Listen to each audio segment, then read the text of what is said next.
शांताकारं भुजंगशयनं पद्मनाभं सुरेशं विश्वाधारं गगनसदृशं मेघवर्णं शुभांगं लक्ष्मीकान्तं कमलनयनं योगिभिध्यानगम्यं वंदे विष्णु भवभयहरं सर्वलोकैकनाथं। मंगलम भगवान विष्णु मंगलम गरुणध्वज मंगलम पुंडरीकाक्ष मंगलाय तनोहरि। ओम नमो भगवते वासुदेवाय। आज का दिन आप सभी के लिए मंगलमय हो। आज सावन महीने का छठा दिन है। सावन महीने में प्रतिदिन श्रीमद् भागवत महापुराण की कथा श्रवण करने से जीवन में होने वाली अज्ञानवश पाप कर्मों से छुटकारा मिलता है। साथ ही 1000 गौदान के बराबर पुण्य की प्राप्ति होती है। हमारे चैनल पर आप प्रतिदिन श्रीमद् भागवत महापुराण की कथा का श्रवण कर सकते हैं। साथ ही इस चैनल पर सावन मास में आने वाली सभी व्रतों की कथा और व्रत से जुड़ी जानकारी भी व्रत से पहले उपलब्ध करा दी जाती है। इसलिए हमारे चैनल को अवश्य सब्सक्राइब करें, साथ ही बेल आइकन को भी दबा दें और कथा अच्छी लगे तो लाइक अवश्य करें। अब आइए सुनते हैं सावन मास कथा का छठा अध्याय।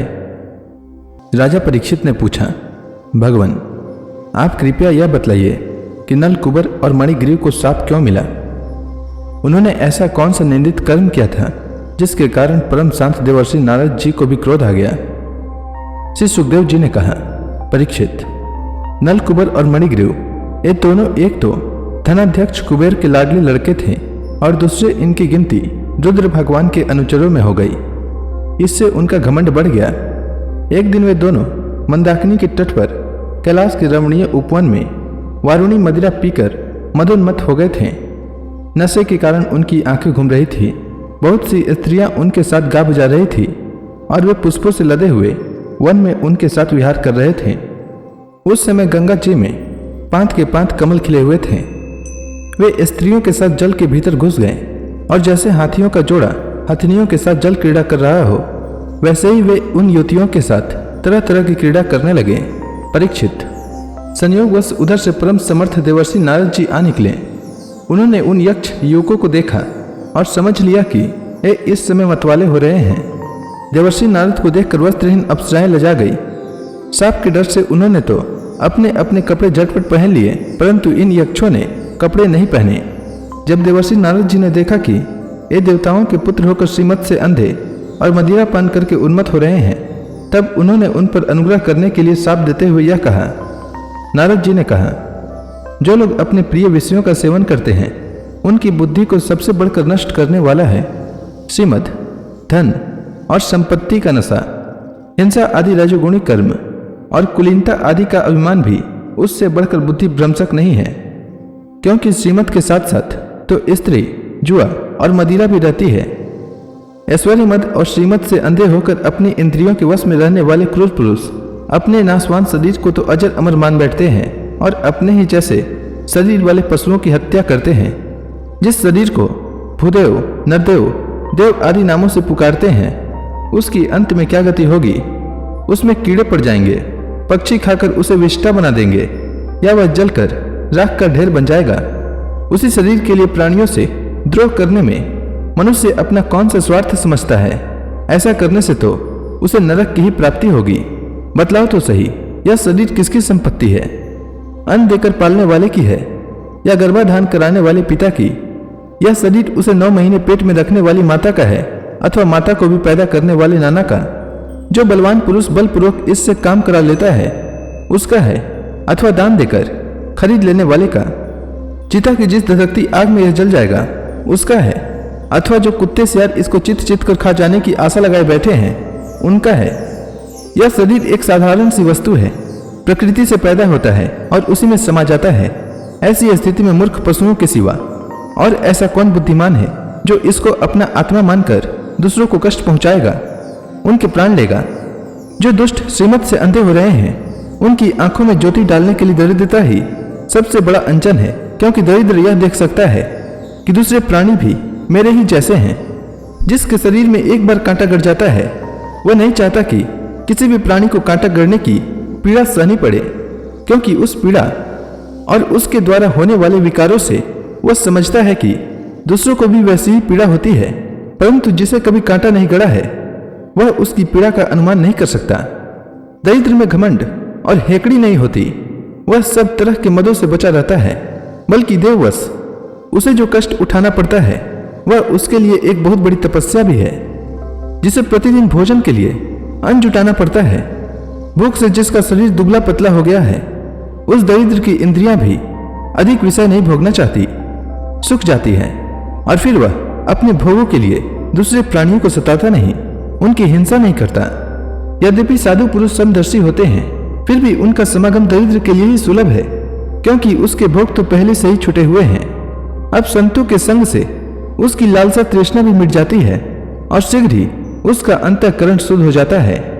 जिन महात्माओं के चित्त में सबके लिए समता है, जो केवल भगवान के चरणार बिंदु का मकरंद रस पीने के लिए सदा उत्सुक रहते हैं, उन्हें दुर्गुणों के खजाने अथवा दुराचारियों की जीविका चलाने वाले और धन के मत से मतवाले दुष्टों की क्या आवश्यकता है।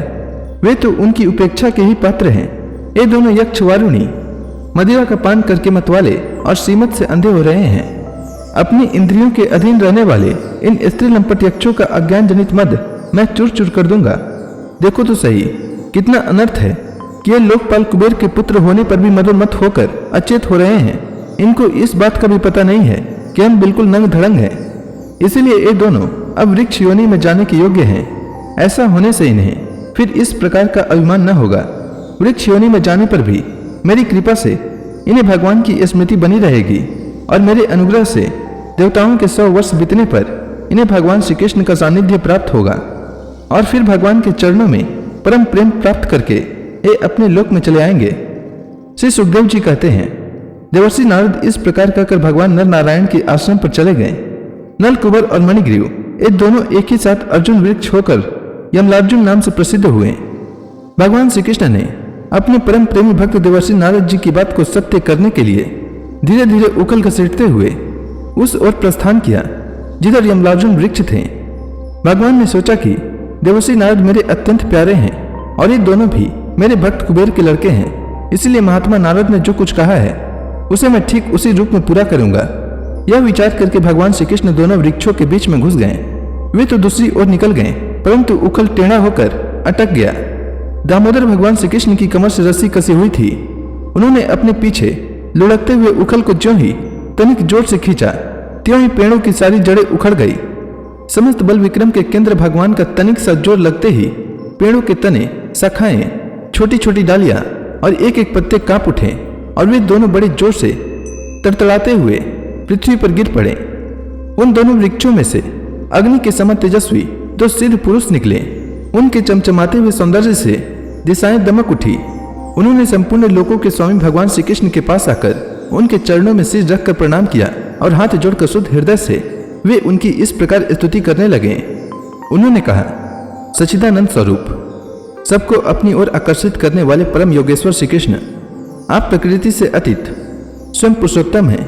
वेदज्ञ ब्राह्मण यह बात जानते हैं कि यह व्यक्त और अव्यक्त संपूर्ण जगत आपका ही रूप है। आप ही समस्त प्राणियों के शरीर, प्राण, अंतःकरण और इंद्रियों के स्वामी हैं, तथा आप ही सर्वशक्तिमान काल, सर्वव्यापक एवं अविनाशी ईश्वर हैं। आप ही महतत्व और प्रकृति हैं, जो अत्यंत सूक्ष्म एवं सत्व गुण, रजोगुण और तमोगुण रूपा है। आप ही समस्त स्थूल और सूक्ष्म शरीरों के कर्म, भाव, धर्म और सत्ता को जानने वाले सबके साक्षी परमात्मा हैं। वृत्तियों से ग्रहण किए जाने वाले प्रकृति के गुणों और विकारों के द्वारा आप पकड़ में नहीं आ सकते। स्थूल और सूक्ष्म शरीर के आवरण से ढका हुआ ऐसा कौन सा पुरुष है जो आपको जान सके, क्योंकि आप तो उन शरीरों के पहले भी एक रस विद्यमान थे। समस्त प्रपंच के विधाता भगवान वसुदेव को हम नमस्कार करते हैं। प्रभु, आपके द्वारा प्रकाशित होने वाले गुणों से ही आपने अपनी महिमा छिपा रखी है। पर ब्रह्म स्वरूप श्री कृष्ण, हम आपको नमस्कार करते हैं। आप प्राकृत शरीर से रहित हैं, फिर भी जब आप ऐसे पराक्रम प्रकट करते हैं जो साधारण शरीरधारियों के लिए शक्य नहीं है, और जिनसे बढ़कर तो क्या जिनके समान भी कोई नहीं कर सकता, तब उनके द्वारा उन शरीरों में आपके अवतारों का पता चल जाता है। प्रभु, आप ही समस्त लोगों के अभ्युदय और निश्रेयस के लिए इस समय अपनी संपूर्ण शक्तियों से अवतीर्ण हुए हैं। आप समस्त अभिलाषाओं को पूर्ण करने वाले हैं। परम कल्याण स्वरूप आपको नमस्कार है। परम मंगल स्वरूप आपको नमस्कार है। परम शांत, सबके हृदय में विहार करने वाले यदुवंश शिरोमणि श्री कृष्ण को नमस्कार है। अनंत, हम आपके दासानुदास हैं, आप यह स्वीकार कीजिए। देवर्षि भगवान नारद के परम अनुग्रह से ही हम अपराधियों को आपका दर्शन प्राप्त हुआ है।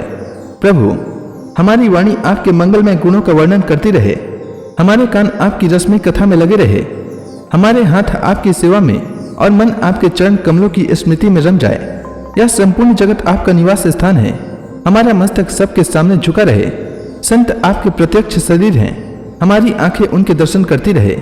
श्री सुखदेव जी कहते हैं, सौंदर्य माधुर्य निधि गोकुलेश्वर श्री कृष्ण ने नल कुबर और मणिग्रीव के इस प्रकार स्तुति करने पर रस्सी से उखल में बंधे बंधे ही हंसते हुए उनसे कहा। श्री भगवान ने कहा, तुम लोग श्रीमत से अंधे हो रहे थे। मैं पहले से ही यह बात जानता था कि परम कारुणिक देवर्षि नारद ने शाप देकर तुम्हारा ऐश्वर्य नष्ट कर दिया तथा इस प्रकार तुम्हारे ऊपर कृपा की। जिनकी बुद्धि समदर्शनी है और हृदय पूर्ण रूप से मेरे प्रति समर्पित है, उन साधु पुरुषों के दर्शन से बंधन होना ठीक वैसे ही संभव नहीं है जैसे सूर्योदय होने पर मनुष्य के नेत्रों के सामने अंधकार का होना। इसीलिए नल कुबर और मणिग्रीव, तुम लोग मेरे परायण होकर अपने अपने घर जाओ। तुम लोगों को संसार चक्र से छुड़ाने वाले अनन्य भक्ति भाव की जो तुम्हें अभिष्ट है उसे प्राप्ति हो गई है। श्री सुखदेव जी कहते हैं, जब भगवान ने इस प्रकार कहा तब उन दोनों ने उनकी परिक्रमा की और बार बार प्रणाम किया। इसके बाद उखल में बंधे हुए सर्वेश्वर की आज्ञा प्राप्त करके उन लोगों ने उत्तर दिशा की यात्रा की। तो इसी के साथ श्रीमद् भागवत महापुराण में वर्णित यमलार्जुन का उद्धार नामक यह अध्याय समाप्त हुआ। इसके आगे की कथा मैं कल के अध्याय में सुनाऊंगा। तब तक के लिए भगवान हरि का नाम लेते रहें। तो प्रेम से बोलिए भगवान विष्णु की जय, श्री कृष्ण भगवान की जय, समस्त देवी देवताओं की जय।